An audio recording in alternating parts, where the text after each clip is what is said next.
Hola, me llamo Ashley, and this is my language contact presentation for October. So, first, I watched a movie called The Occupants, and that was about an hour. And then I talked on the phone with my granny, mi abuela, for about an hour. And then I watched another movie called Speak for about an hour. And then I did Duolingo and learning Spanish like crazy for another hour. So, first was the scary movie called The Occupants, and that was an American movie with Spanish subtitles. And so it was a horror movie, like I said, and it started off with this lady at her job, and she was talking to her boss, which was a man, and she said, "Intenta socavarme," which just means you're trying to undermine me. And basically, they were going back and forth, and her boss was a man, and he was undermining her because she's a woman in the workplace, and she had just had a baby, and he was just basically talking down to her about working and being a mom. And so then she came back and said, "Quieres que todos aquí lo sepan," which just means, "Do you want everyone here to know why?" And she was just basically firing back at him and, kind of blackmailing him. And then as the creepy parts came along and the occupants with spiritual entities were in her and her husband's house, she said, "Dios mío, alguien te arañó," which just means, "Oh my God, someone has scratched you." And it was just one of the spirits that scratched her husband and left scratches on his back.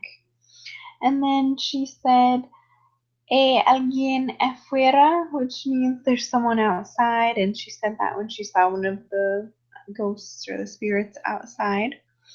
And then she had called a psychic, which is un psíquico, and that's just a psychic. And she said, "Ayúdame, por favor," just means help me, please.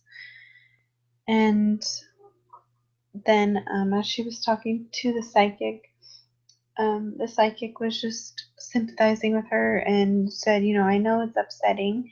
And that's what that word "aterrar" means, just upsetting.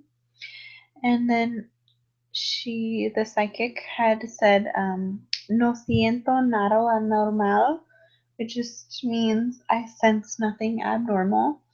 And come to find out, she wasn't sensing anything abnormal in the house because the spirit was attached to a human and it wasn't actually in the house. So, cultural nuances there. It was, again, an American movie.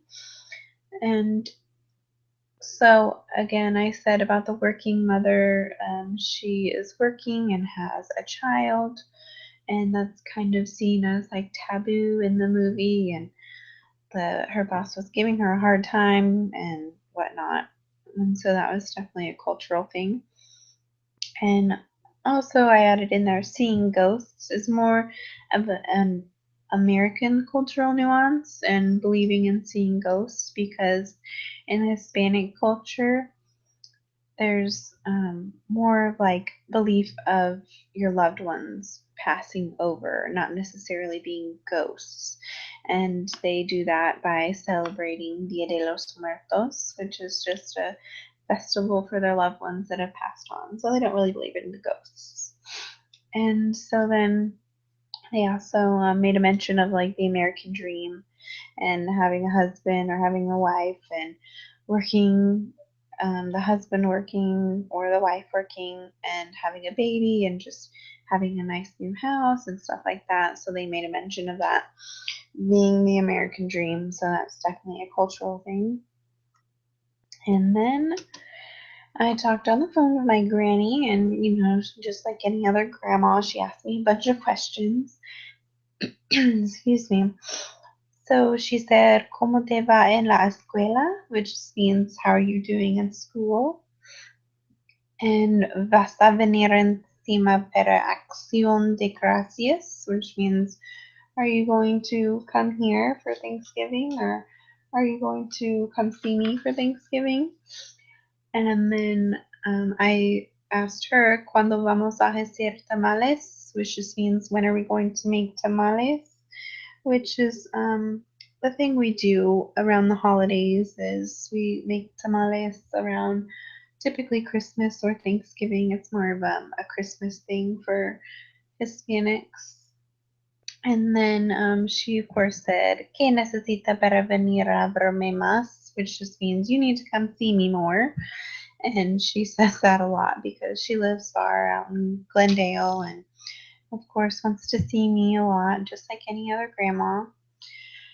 And then she said, Nos vemos el próximo fin de semana, which just means I'll see you next weekend. And we're having a bridal shower for my brother's fiance, so that's why she said that. And then she said, ¿A qué hora es la despedida de soltera? Which is, what time is the bridal shower? And then for cultural nuances in that, I say we, like the Hispanic side of my family, take care of the elderly more so than the Caucasian side, which sounds bad, but it's just something I notice with mi abuela and mi madre.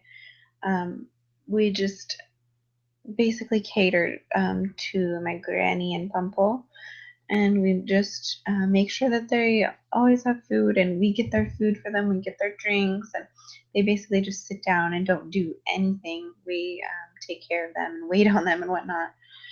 And so that's definitely a cultural nuance from the Hispanic side of my family. And we're very close knit, tight family, which goes both with American and Hispanic cultural nuance. But last bullet point there is the women take care of the men. That's typically more of a Hispanic cultural nuance. I see that a lot with my granny and my mom. They take care of the men. They also wait on the men, give them all their drinks, and just don't let them lift a finger, which is very interesting to me. I don't typically do that, but I definitely notice that as a Hispanic cultural nuance. So then I watched this movie Speak with Kristen Stewart, and that's again an American movie with Spanish subtitles.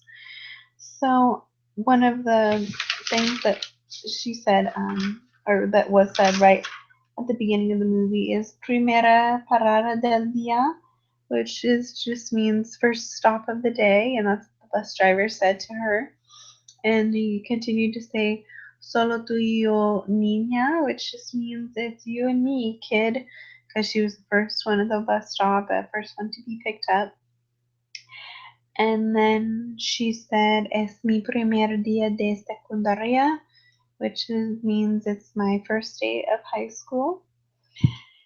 And then as the movie went on, these mean girls were talking about her at the lunch table and said, or one of the girls whispered to the other, No la quiero comiendo con nosotras otra vez, which just means I don't want her eating with us anymore.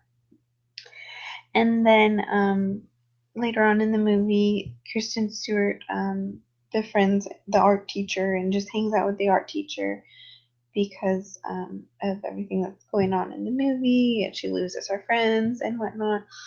So he asks her, ¿Irás de dulce o truco esta noche? Which he was just asking her, are you going trick-or-treating tonight? And then he also said hazlo, which means do it. And he was just basically encouraging her to draw and do her art and whatnot. And then in the movie, her father said cariño a lot, which just means honey. It's a term of endearment. And so, yeah, he would call her that a lot. And cultural nuances in this movie, again, it was an American movie. They had a close knit family. The mom and dad was always asking how she's doing or how she's doing in school. And when she started to do poorly in one of her classes, they were on it and just made her do better, whatnot. And in this particular movie, there was the working dad and the stay at home mom, which was a cultural nuance here for this particular movie. Then I did Duolingo and Learning Spanish Like Crazy, those two apps. And it's just basically like apps where you learn vocab and simple phrases and stuff like that. So just a few of these words here are calabaza is pumpkin and fantasma is ghost. And tu comes pan just means you eat bread. And then diarios is newspapers. And nosotros podemos just means can we? Like, can we do this or can we do that? And puedo tener un poco más, por favor, just means can I have some more, please?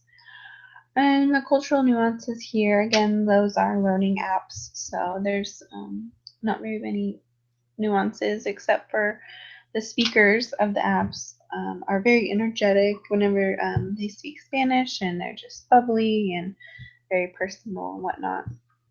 And most of them are centralized around family vocabulary words and different things you could talk to your family about. And so, yeah, if anything, that's a cultural nuance that was emphasized.